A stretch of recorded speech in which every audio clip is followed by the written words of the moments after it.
In the remote forested reaches of Franche-Comté during the early 1570s, an air of dread began to settle over the countryside. The duchy, then a possession of the Holy Roman Empire, lay in a volatile borderland between France and the Habsburgs. But it was not war that plagued the local peasants, it was something far more elusive. Livestock had begun to disappear under mysterious circumstances. More troubling still, the bodies of children, some partially devoured, others simply vanished, turned up along the wooded paths between isolated villages. Whispers of a predator began to circulate. At first it was thought to be a wolf. Then, as the mutilations grew more grotesque, the villagers invoked a term deeply rooted in medieval European fear, loup-garou werewolf. The town of Dole, the regional administrative seat, found itself at the center of the mystery. Despite the prevalence of wolves in rural France, seasoned hunters began to express doubts. There were no clear tracks. Some children were found torn to pieces, yet their clothing remained intact. The predator, if it was one, seemed to stalk deliberately as though choosing its prey. And then came the reports that changed everything. Several villagers swore they had seen a man, gaunt, hunched with matted hair and long fingernails, skulking near the scene of one of the attacks. Others described something less human, a figure that was both beast and man, moving on all fours yet draped in the tattered remnants of human garments. As panic spread, the authorities initiated wolf hunts, issuing edicts encouraging armed men to patrol the forests. But no ordinary wolves were found. Instead, the rumors intensified. Sermons at local churches warned that the devil walked among them. Superstition, theological fear, and genuine terror fused into a potent paranoia. People began locking their doors earlier at night. Children were forbidden from venturing beyond the threshold alone. And then, in a chilling escalation, one mother claimed she had seen her child being dragged away, not by a beast, but by a man she recognized, a hermit named Gilles Garnier. Garnier was an outsider in every sense. He had recently moved to the outskirts of Dole, with his wife Catherine taking up residence in a crumbling stone hermitage, once used by monks. Locals considered him odd not only because he lived apart from the community, but because of his strange habits. He rarely spoke, and when he did, it was in a quiet, archaic French dialect. He wandered the forests alone for hours, sometimes days. Children called him L'Homme Loup, the Wolf Man, before any of the killings had even begun. In October of 1572, a 12-year-old boy vanished on the road between Châtenois and Dole. The child had been gathering firewood with his siblings. They heard a cry and turned to see a tall figure in rags rushing toward them. The others escaped, but the boy was taken. His body was found several days later, partially buried beneath leaves, a leg missing, and deep bite marks across the torso.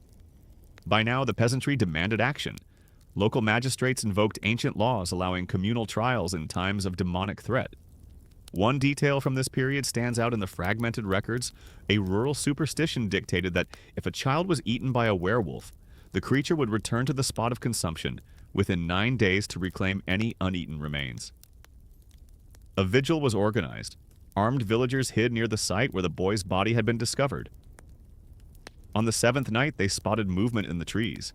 Emerging from the darkness was not a wolf, but Gilles Garnier alone, unarmed, crouching low. He was seized and brought to Dole. Though there was no physical evidence linking Garnier to the murders, the testimony of multiple witnesses and the growing hysteria proved more than enough to begin formal proceedings. The initial reports noted his feral appearance and unclean skin, citing these as proof of unnatural behavior. More curiously, the investigators made note of a thick, oily substance found among Garnier's belongings, a salva with a pungent animalistic odor. When asked about it, Garnier reportedly muttered that it was for transformation. The people of Dole, like much of Europe at the time, were caught in the tightening grip of religious orthodoxy and supernatural belief. The Protestant Reformation had shaken the Catholic stronghold across the continent, and in response, institutions doubled down on dogma. The existence of witches, werewolves, and demonic possession was not merely a matter of folklore, it was enshrined in theological treatises. The famed inquisitor Henri Boguet, writing only decades later, would declare that lycanthropy was an affliction permitted by God to punish the wicked and test the faithful. Garnier's timing could not have been worse. The werewolf was no longer a creature of myth, it was a prosecutable identity. And for the frightened villagers of Franche-Comté, Gilles Garnier was quickly becoming its embodiment. Gilles Garnier had never belonged. Even before the murders, even before the trials, he had been a man apart, distant, peculiar, and disquieting to those around him. Born in the early 16th century, likely in the environs of Lyon, Garnier's origins remain murky. By the time he appeared in Franche-Comté, he was a man in his 40s, gaunt and heavily bearded, with deep-set eyes that rarely met another's. He brought with him a wife named Catherine, but no children, no livestock, and no clear trade. Instead, the couple settled in a long-abandoned hermitage just beyond the town's edge, a place marked by damp stone, creeping moss, and whispered associations with unholy acts committed during the wars of religion. Garnier's attempt at integration into rural life failed quickly. In a community built on mutual reliance, sharing tools, bartering food, helping with harvests, he offered nothing and asked for nothing. He kept to the shadows, emerging only to scavenge or trade minor furs. Children who wandered near the edge of the forest told of seeing him watching them silently from the trees. Adults shrugged off the reports, but their eyes darkened when his name was mentioned. The superstitions of isolated villagers often needed only a small push to turn into suspicion. Garnier's unkempt state and strange habits made him an easy target. In those days, starvation was never far off. Even modest harvest failures could spell disaster for the peasantry. The years surrounding Garnier's arrival were especially lean. Bread prices surged, livestock perished from disease, and fields yielded less each season. Under such pressure, townspeople turned to religion, and when that failed, to scapegoating. Accusations of witchcraft, demonic pact-making, and animal transformations spiked across the region. France, still reeling from the St. Bartholomew's Day massacre of 1572, had no shortage of religious fervor or fear. In that climate, Garnier's isolation became a moral failing. His poverty was no longer misfortune, it was seen as evidence of unnatural allegiance. It did not help that his appearance conformed to popular depictions of the werewolf. Medieval and early modern texts, such as De Lycanthropia by Jean Baudin, described the afflicted as gaunt, disheveled men who preferred raw meat and lived on the fringes of Christian society. Garnier, who had been seen scraping at tree bark and collecting bones, fit the image too well. He was thin from hunger, often barefoot, and according to one account had been caught gnawing on a rabbit carcass with blood still wet on his chin. But the most unsettling behavior came from within his home. A farmer named Pierre Vautrin, whose field bordered the hermitage, claimed to hear low growls at night, followed by frantic pacing and the sound of heavy objects being dragged across stone. When Vautrin approached to investigate, he saw movement within what appeared to be a man crawling on all fours, his back arched unnaturally, hands clenched like claws. Vautrin fled and told no one until Garnier was already imprisoned. The few villagers who interacted with Garnier noticed something stranger still. His wife Catherine rarely spoke, and when she did, she refused to make eye contact. She aged rapidly during their short marriage, her cheeks hollowed, her shoulders hunched. Some believed she was under his spell. Others whispered she knew everything but dared not speak. At the time of his arrest, Garnier was brought not to a jail, but to a small makeshift holding chamber within the town's old watchtower. Over the next several days, magistrates from the Parlement of Dole arrived to begin a formal inquiry. The initial questioning was unremarkable. Garnier denied involvement in the child killings, claimed to have been hunting or sleeping during each disappearance, and blamed the villagers' superstitions for his arrest. But on the third day, the tone of the proceedings changed. The court introduced instruments of interrogation. These were not used casually. French legal customs, derived in part from Roman and inquisitorial models, required indicia signs pointing toward guilt before torture could be applied. In Garnier's case, the court had collected 15 eyewitness accounts of suspicious behavior. It was deemed sufficient. What followed was a confession of extraordinary detail and horror. Garnier admitted that he had struggled to feed himself and his wife. In despair, he retreated deep into the woods where he claimed a figure appeared to him, a specter dressed in black with glowing yellow eyes, and the voice of a man older than time. This figure, Garnier said, offered him a solution, a vial of ointment that, when rubbed into the skin, would allow him to transform into a wolf and hunt like an animal. The magistrates recorded this testimony with a mix of solemnity and opportunism. Stories of witches and werewolves served not only spiritual purposes but also judicial ones. Such confessions reaffirmed the church's narrative of demonic temptation and justified public executions. Garnier explained how using the ointment he had stalked children from the tree line. He said he would wait until they were alone, gathering wood, playing near the fields, or walking between homes. Then he would descend. Sometimes he attacked in human form. Other times he claimed to feel his body change, his arms lengthening, teeth sharpening, and mind fading to something primal. In each case, he described overwhelming hunger. He admitted to devouring pieces of flesh on the spot and dragging the rest home to share with his wife. When asked how many victims, he could not give a number. He remembered at least 4, possibly more. One of the most grotesque claims omitted from some later retellings was that he kept the severed hand of one child in a hollow tree stump near his home, intending to eat it later. Whether this was a factual memory or the product of extreme duress remains unknown, but magistrates included it in the official record. They also noted Garnier's curious calm while recounting the acts. He did not weep. He did not beg for mercy. There is no indication that Catherine was ever formally charged, but the court summoned her for questioning. She denied knowledge of the crimes, though her answers were vague and inconsistent. The court believed she had eaten human flesh unknowingly. She was released but vanished from the records shortly after the trial concluded. For the town of Dole, Garnier's confession was both horrifying and convenient. It fit the theological framework. It confirmed their fears. Most importantly, it gave them a culprit to burn. The panic in Franche-Comté had already reached a fever pitch by the time Gilles Garnier confessed. Yet even before his arrest, the region had been gripped by a terrifying pattern of child disappearances and mutilated remains, each more gruesome than the last. These crimes did not occur in the isolation of dense wilderness. They happened near footpaths and village clearings, and occasionally in open daylight. The brazenness of the killings and the horror they evoked fueled the belief that this was not the work of a common predator. The first officially recorded victim was 10-year-old Jeanne Boulet. Her body was discovered near the forest edge in September of 1572. Her arms had been ripped from the sockets, one leg gnawed to the bone. Some of her internal organs were missing.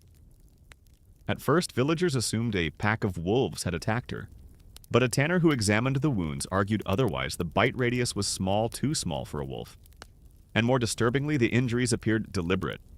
Not merely the result of feeding, but of dissection. Jean's death was soon followed by that of 9-year-old Antoine Dubois. He had been walking home from a neighbor's mill when something or someone grabbed him.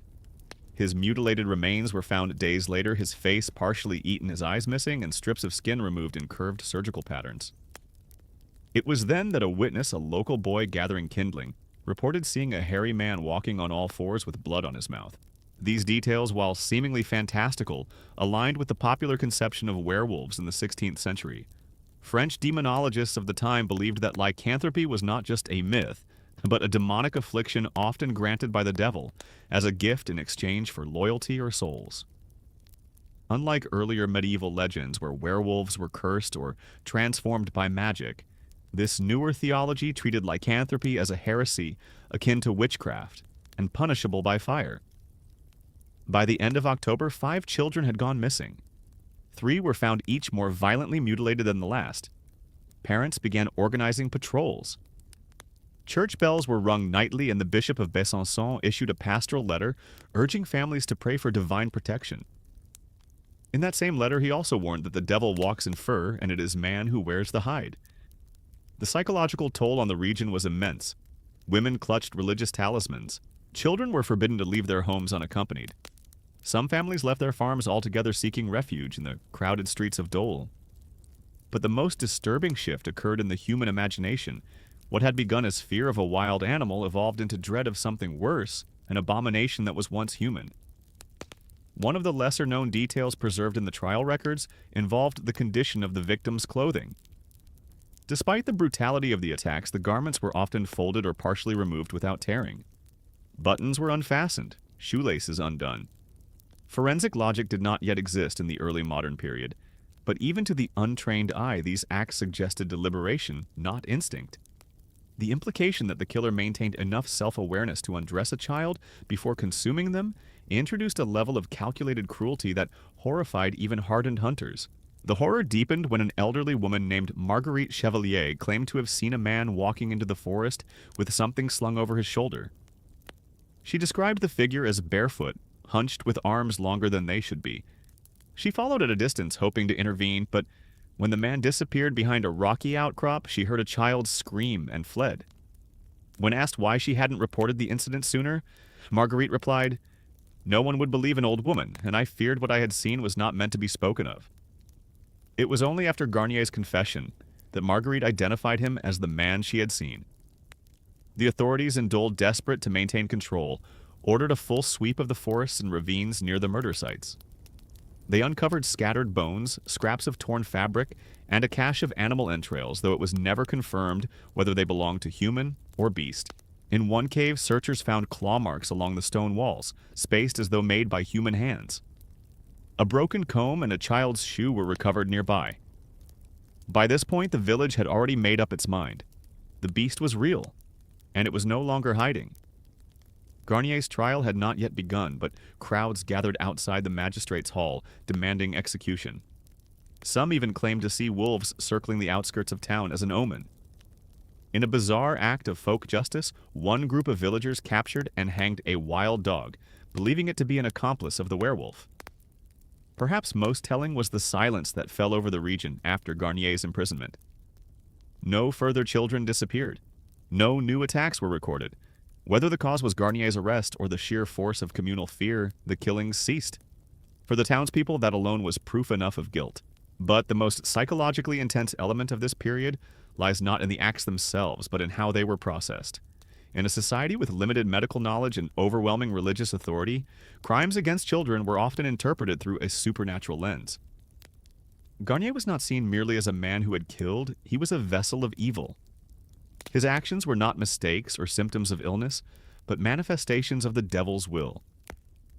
This blurring of the human and the monstrous of crime and sin, of hunger and heresy, set the stage for what would become one of the most infamous werewolf trials in European history. And in doing so, it exposed the raw nerve of early modern society, the terrifying belief that under the skin of any man, a beast might be waiting. The interrogation of Gilles Garnier reached its crescendo in mid-November of 1572, when the full confession was finally recorded. Garnier, who had initially protested his innocence, had by this time undergone several sessions of judicial torture methods widely accepted under early modern French law, when circumstantial evidence pointed toward guilt. What followed was a chilling, granular account that disturbed even the magistrates tasked with documenting it. Garnier spoke without frenzy, his tone reported as vacant. He recounted how hunger had first driven him into the woods in search of sustenance for himself and his wife. He claimed to have failed at trapping, fishing, and even scavenging. It was during one of these excursions, he said, that a man appeared not fully real, not fully spectral, who offered him an ointment wrapped in animal hide. The man's voice, Garnier claimed, came from all directions at once. The ointment, when rubbed onto his skin, caused a burning sensation and a feeling of his limbs stretching unnaturally. Garnier insisted that it gave him the speed, strength, and instincts of a wolf, though his body, he admitted, may not have changed in appearance to the outside eye. Magistrates noted the specific details Garnier provided about his transformations. He said the ointment had a yellowish color, a rancid smell like spoiled tallow, and left his skin cracked and bleeding when used too often. He described sensations of euphoria followed by intense pain, especially in the joints and gum symptoms, disturbingly consistent with late-stage pellagra, or chronic starvation-induced psychosis. But such natural explanations had no place in the courtroom. Instead, Garnier's descriptions were catalogued as evidence of demonic interference. Most disturbing were his elaborations on the killings. In the case of the boy from Châtenois, Garnier said he stalked the child for nearly 2 hours before seizing him near a stream. He bit into the child's neck, describing the blood as sweet and warm. He then removed parts of the thigh and carried them home where his wife prepared them as stew. When questioned on how she reacted, Garnier stated she ate in silence. Another victim, a girl no older than 10, was ambushed on the edge of a vineyard. Garnier admitted to strangling her, then disemboweling the corpse with a knife fashioned from sharpened bone. He said he cooked the liver over a fire while the lungs were eaten raw. When asked why he had not buried the rest of the body, he responded, "The wolves would finish what I could not." Perhaps the most grotesque element involved his treatment of the corpses. Garnier described how he would sometimes speak to the bodies after the act, holding their heads in his hands, whispering apologies or prayers, and once in a moment of terrifying lucidity, asking one victim to forgive him before severing the limbs. One scribe added a marginal note beside this passage. He speaks as if he did not kill, but was compelled by something beneath his flesh. The ointment still central to his confession was later examined by apothecaries. They identified it as a crude mixture of animal fat resin and possibly belladonna, a plant known for its hallucinogenic properties. While its ingestion or absorption could explain Garnier's altered perceptions, the magistrates dismissed this analysis. They concluded the substance was supernatural in origin, delivered by a demonic intermediary. The court also took testimony from villagers who claimed to have seen Garnier acting in animalistic ways. One shepherd described him eating a dead squirrel raw. A child swore she saw him barking at the moon. Though these accounts were undoubtedly colored by fear and hearsay, they were taken at face value. In the worldview of 16th century Christendom, truth did not rest in empirical validation. It rested in moral alignment. If Garnier had committed unspeakable acts, then any story that illustrated his evil was valid. The court proceedings did not follow the structure of modern trials. There were no defense attorneys. Garnier's guilt was not in doubt. Only the completeness of his confession remained under scrutiny. Each gruesome admission deepened the community's need to see the process through to public execution. But even then, the record reveals an unusual twist. Garnier began adding details not prompted by questioning. He described a recurring dream in which he stood at the altar of a ruined church, gnawing on a sacrificial lamb while robed figures applauded. He claimed these dreams became more vivid with each killing and that after the fourth, he awoke with his hands covered in blood. Whether these visions were the result of trauma, mental illness, or torture-induced delusion cannot be known. But the magistrates again interpreted them as signs of possession. They sent for a Dominican friar trained in demonology to question Garnier further. This friar, whose name remains absent from the surviving record, concluded that Garnier's soul was lost, that he had consummated a pact by deed if not by word. One detail nearly lost in later retellings is Garnier's final request that his wife not be punished. He insisted she had not known the origin of the meat she consumed. The court, perhaps swayed by her own vacant testimony, agreed. She was not charged with any crime, but was permanently banished from the region. The confessions were copied in triplicate and sent to both religious and secular authorities. Garnier's name was entered into the regional ledger of condemned heretics. But beyond the clerical formalities, a different transformation had taken place. Garnier was no longer seen as a man at all. He had become a cautionary tale, a dark mirror to humanity's own capacity for predation, cloaked in superstition. By the end of the interrogation phase, there was no further need for evidence. The public demanded blood, and the court, acting in perfect accord with both theological dogma and popular fear, was prepared to give it. With the confession complete and corroborated by both frightened villagers and a zealous clergy, Gilles Garnier's fate was sealed. But before his execution, the court permitted further examination into the nature of his crimes. Not for clemency, there would be none, but to understand the theological implications of his actions. In the mind of the 16th century magistrate, werewolves were not mere criminals, but instruments of the devil. The details of their behavior offered insight into the enemy of God. For that reason, scribes preserved Garnier's statements with unusual precision. Among the most disturbing was his account of his compulsion to consume human flesh not simply for sustenance, but for transformation. He claimed that after the first murder, the meat gave him strength. "I was frail before," he said, "but after I ate, I could walk for hours without hunger." When asked whether he felt remorse, he answered ambiguously, "Sometimes, but the meat quieted that too." This cannibalistic rationale was not unique in early modern Europe. Several witchcraft trials of the era, particularly in the German states, included confessions of ritual flesh-eating. Yet Garnier's motives seemed less ritualistic than compulsive. In one instance, he described how he stalked a child for an entire day, not out of necessity, but because he felt the longing building in the teeth. It was a phrase that chilled even the Dominican friar present during the deposition. Perhaps the most psychologically intense moment came when Garnier was asked what it felt like to kill. He paused reportedly for several minutes, then said, "Like waking up hungry and knowing where the food is." Such language unnerved the court. It lacked the mysticism expected of a man under demonic influence. It spoke instead to instinct, one uncomfortably close to human. One magistrate, Nicolas Rollin, wrote a marginal comment beside the transcript. He speaks not as a beast, but as one who believes he is already condemned. No resistance, no protest, only hunger. Despite the church's efforts to couch his behavior in spiritual terms, some observers could not ignore the broader context. The winter had been severe. Crops had failed. Several rural families were rumored to have resorted to eating leather and bark. In this light, Garnier's crimes appeared as an unholy response to famine, a collapse not only of morality but of sanity. Nonetheless, the ecclesiastical court insisted on treating the case as a lesson in demonology. Garnier, they claimed, was possessed of furor bestialis, a state of frenzied animalistic madness inflicted by the devil. During one interview, he was shown religious icons. He did not recoil but stared blankly. When asked to recite the Lord's Prayer, he hesitated, then garbled the words. Some interpreted this as evidence of evil. Others suspected cognitive decline. The ritual impurity of his actions also attracted attention. One scholar noted that Garnier never attacked adults, only children. In early modern theology, children were viewed as pure and closer to God. Their murder, particularly for consumption, was treated as especially sacrilegious. One priest stated that Garnier's killings were not for meat alone, but to offend heaven. But the most grotesque detail emerged from an interview conducted with a local healer named Jehan Leblanc. Leblanc had examined Garnier shortly after his arrest and noted deep scratches on his back and thighs, some new, some healed. When asked the origin, Garnier said he inflicted them on himself to feel the skin tearing.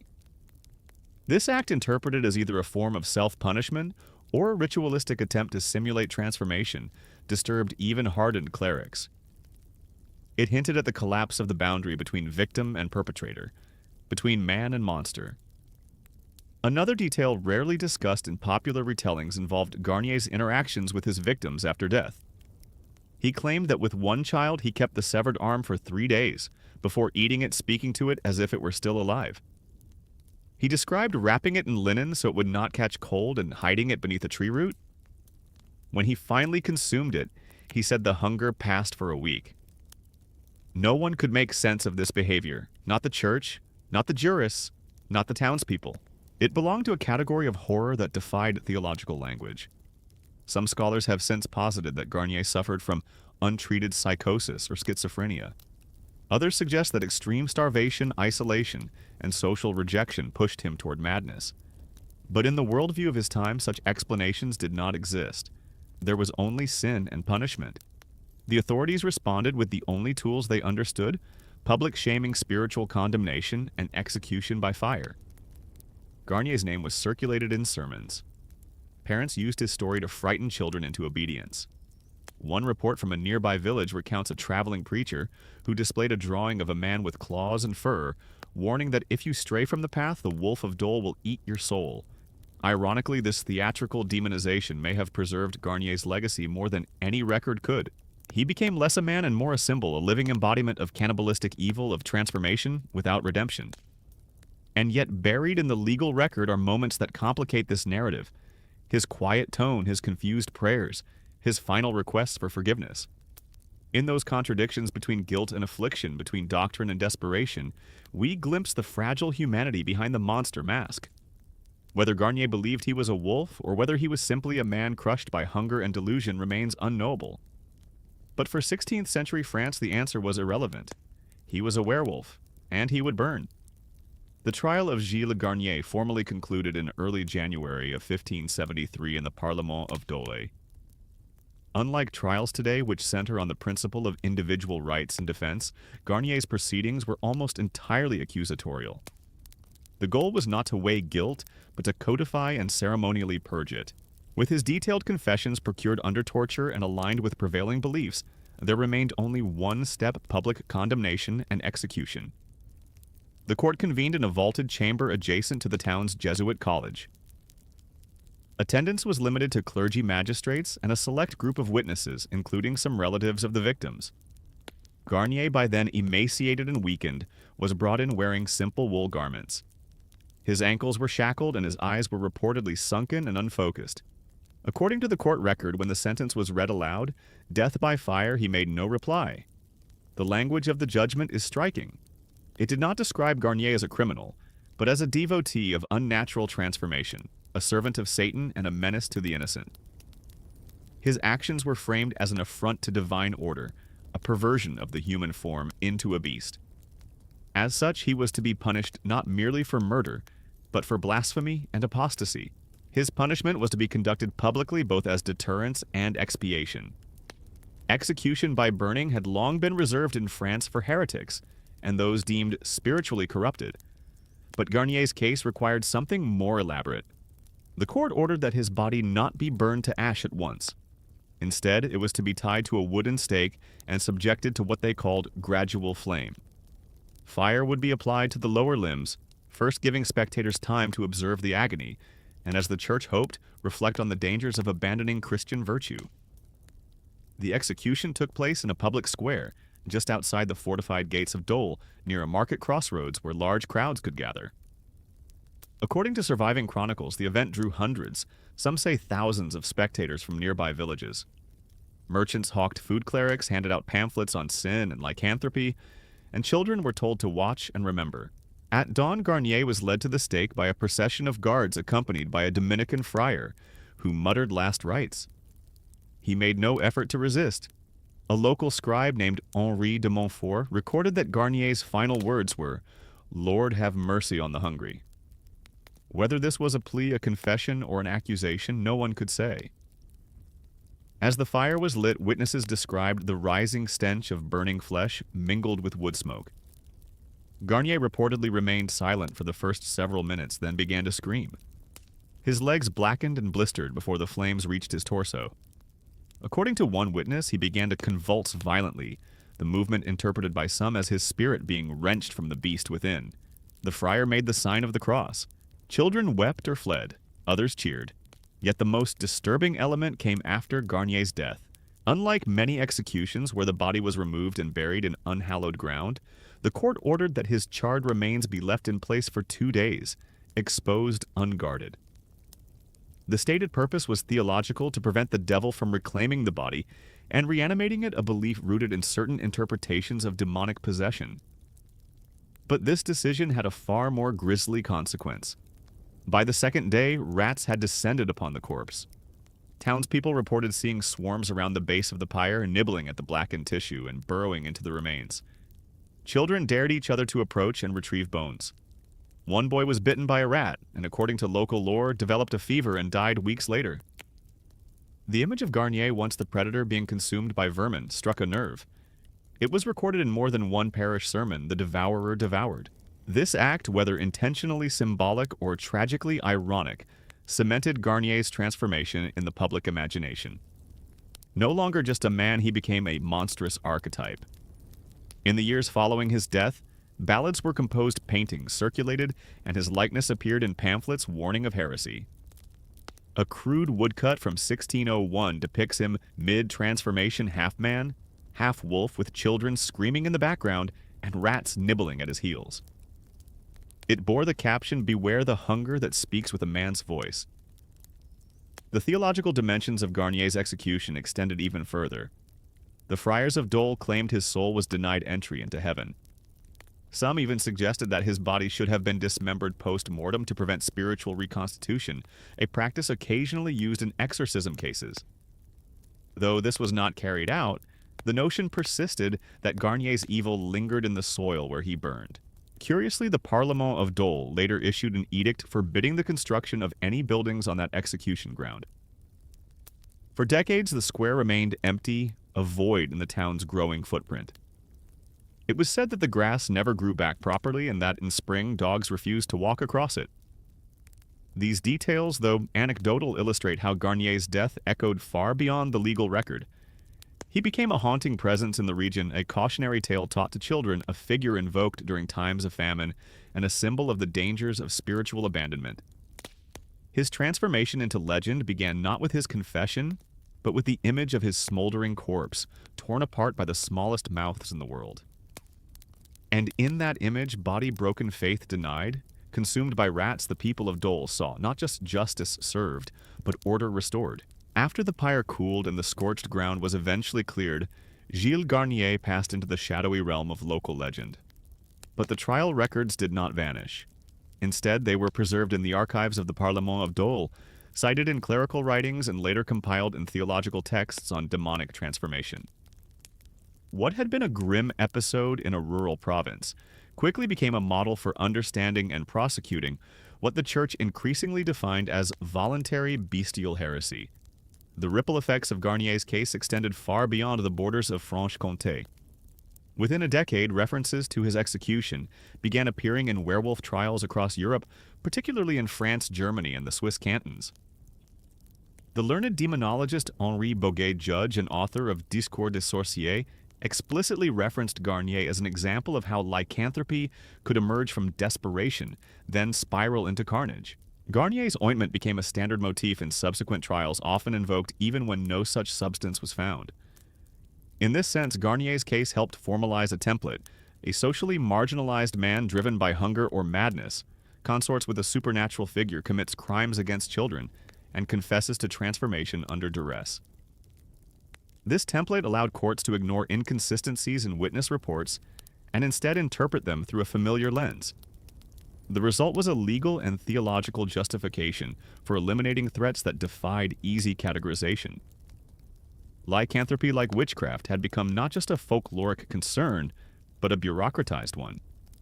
What is less commonly discussed is the extent to which Garnier's trial reflected early modern anxieties about the collapse of humanity's boundary with animality. The 16th century was a time of immense stress famine, religious warfare plague, and the slow erosion of medieval social orders. In this landscape, the idea that a man might become a beast was both terrifying and oddly logical. It explained moral collapse, social alienation, and psychological breakdown in terms the Church could manage. Garnier was not mad-starving or abused, he was possessed. This explanation required no reform, no structural critique, only fire. Yet the trial transcripts hint at something darker and more ambiguous.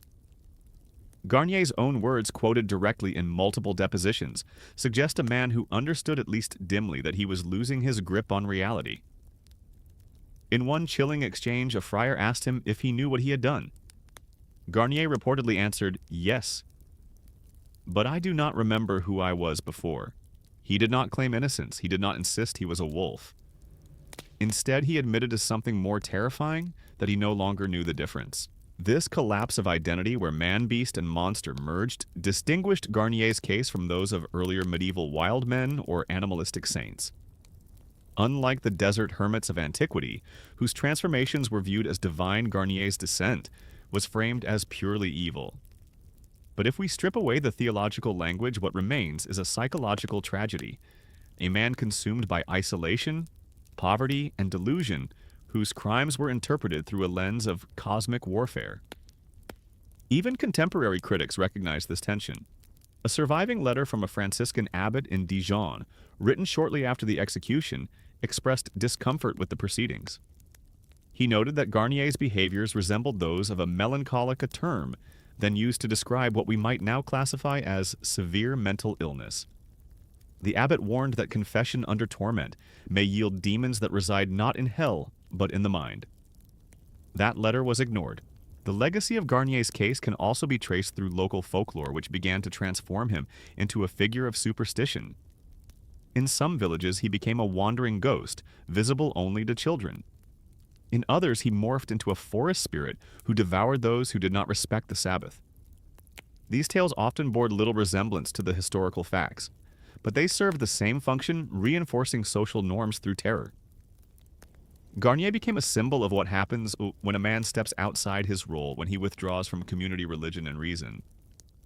Centuries later, the case reappeared in the writings of Enlightenment skeptics. Voltaire and others cited Garnier as an example of the dangers of religious fanaticism and judicial torture. By then, the werewolf panic had largely faded. Science had begun to replace superstition. But even in this more rational age, Garnier's story lingered as a reminder of what fear, hunger, and authority could produce when left unchecked. In modern criminology, the name Garnier is occasionally invoked in discussions of cannibalism and serial violence. Psychiatrists have drawn comparisons between his behavior and certain dissociative or psychotic conditions. Yet these assessments remain speculative, clouded by the impossibility of retrospective diagnosis and the brutality of early modern interrogations. What endures most vividly are the contradictions embedded in the case itself. Garnier was both helpless and terrifying. He confessed freely yet under torture. He asked for forgiveness, yet described his killings with unnerving calm. And perhaps most disturbingly, his final act being devoured by rats mirrored the very horror he was accused of inflicting. It was not merely a punishment. It was a reflection. The predator, undone by his own hunger, became prey. By the early 1700s, the site of his execution had become a minor pilgrimage point for the morbidly curious. A local woodcut from 1723 depicts a child leading a blindfolded adult across the site, with the caption, "Here the wolf met his end and the earth swallowed his name." But it didn't. His name remains. It lingers in court records, theological treatises, and the nightmares of rural France. A man, a monster, a mystery, devoured not just by rats, but by a society eager to make sense of its own darkness. The death of Gilles Garnier did not close the book on lycanthropy in France. It opened a chapter that would influence legal, religious, and cultural narratives for generations. In the decades following his execution, at least a dozen other cases of suspected werewolves were tried and executed throughout rural France. While none garnered the same infamy, several bore eerie similarities. Socially isolated men, outbreaks of famine, disfigured child victims, and confessions that blended hallucination with theology. Garnier's story had become a prototype. The Parlement of Dole, satisfied with its handling of the case, circulated a summary report to other jurisdictions. It was republished by ecclesiastical printers in Dijon, reworded for sermon use, and absorbed into the broader discourse on heresy. Garnier was no longer a criminal, he had become a spiritual warning. In clerical schools, he was cited as an example of what could happen when one strayed from the sacraments and into solitude. For priests seeking to reinforce communal piety, the image of Garnier gnawing on the bones of children became grotesquely effective. Even as Enlightenment thinkers criticized the excesses of witch and werewolf trials, Garnier's case proved harder to dismiss. Unlike purely spectral accounts or wild accusations of shape-shifting midwives, Garnier had provided grisly, detailed testimony. He described his victims, their last cries, and the sensation of transformation with terrifying specificity. Skeptics suggested these were implanted memories born of pain and coercion, yet the power of the narrative, its visceral horror, ensured its survival. In the 19th century, the rise of psychiatry reframed Garnier yet again. French alienist early psychologists viewed his case through the lens of monomania, an obsessive mental disorder linked to single overpowering ideas. Some speculated that Garnier may have suffered from clinical lycanthropy, a rare psychiatric condition in which individuals believe they can transform into animals. Others argued for schizophrenia or severe post-traumatic delusion. These new interpretations did not absolve Garnier, but they shifted the lens from moral failure to mental collapse. Despite these advances, folklore clung tightly to the more ancient image. In the villages surrounding Dole, tales of the Wolf of the Hermitage remained alive well into the early 20th century. Children were warned to stay out of the woods after sundown. Farmers claimed to see shapes darting between the trees too tall for wolves, too fast for men. One story collected by an ethnographer in 1909 claimed that Garnier had not died, but transformed one final time, his spirit embedded in the land, still feeding on those who broke the fast during Lent. Such legends evolved to fit the fears of each new era. During World War II, the resistance was rumored to hide near the ruins of Garnier's hermitage, using the site precisely because locals avoided it. In post-war France, folklorists and horror writers alike revived the werewolf trope, with Garnier sometimes appearing in fiction as a vengeful ghost or proto-serial killer. His transformation from a man into myth was complete, but buried in the spectacle, the sermons, and the symbolism lies an uncomfortable truth. Gilles Garnier's crimes, whatever their cause, were real. Children died. Bodies were mutilated. Whether by his hand or by another's, a series of horrifying acts were committed, and Garnier, willingly or not, became the receptacle for the horror. His story endures not only because of its grotesque details, but because it embodies a convergence of fear, hunger, and dehumanization that societies return to again and again. Perhaps this is why his legacy resonates today. In an age of rationalism and scientific inquiry, the werewolf should be obsolete. And yet tales of transformation of ordinary people becoming monsters continue to fascinate and disturb. They offer explanations for the inexplicable. They remind us how thin the line can be between man and beast, between self and other, between hunger and murder. In Garnier's world, there was no therapy, no social support, no vocabulary for mental illness. There was only confession and punishment. His actions, as interpreted by the authorities of his time, necessitated public immolation and eternal condemnation. But modern readers might ask different questions. What drove him to those forests? Was he already broken before the devil supposedly approached him? Did anyone try to stop him before the children began to vanish? These are questions the trial could not ask, but history can. In the end, Garnier's life and his horrifying death became a mirror, not just for him, but for the society that destroyed him. A society that feared hunger more than heresy, that used fire to purify even when the rot was already within. And when the ashes had cooled and the rats had finished, only a story remained, twisted, devoured, and passed on. The case of Gilles Garnier stands as one of the most haunting intersections between crime superstition and societal collapse in early modern Europe. His trial and execution were not isolated events, but reflections of broader anxieties, fears of famine, of isolation, of spiritual decay, and of the beast within. To the authorities of 16th century France, Garnier represented more than a murderer. He was a transgressor of divine order, a living parable about what happens when man abandons community morality and faith. Yet as centuries passed, Garnier's story evolved. It was adopted into folklore, medicalized by psychiatrists, sensationalized by historians, and resurrected by horror fiction. Through each retelling, his humanity receded. What remained was the symbol, a werewolf, a cannibal, a monster. But within the historical record lie traces of a real man, hungry, alienated, perhaps mad, and undoubtedly shaped by the brutal conditions of his time. His legacy challenges us to consider how societies process evil and whom they choose to dehumanize in the name of justice. Garnier's burning did not simply rid Franche-Comté of a criminal, it reaffirmed communal norms, purified spiritual space, and offered closure through spectacle. But it also exposed how fragile those norms can be when confronted with fear. Today, Gilles Garnier is remembered less as a person than as a mythic figure, half human, half beast, consumed by the same hunger he inflicted on others. His story lingers not because we believe in werewolves, but because we recognize uncomfortably the conditions that created him. And in that recognition lies the enduring horror that monsters are not always born. Sometimes they are made, sometimes they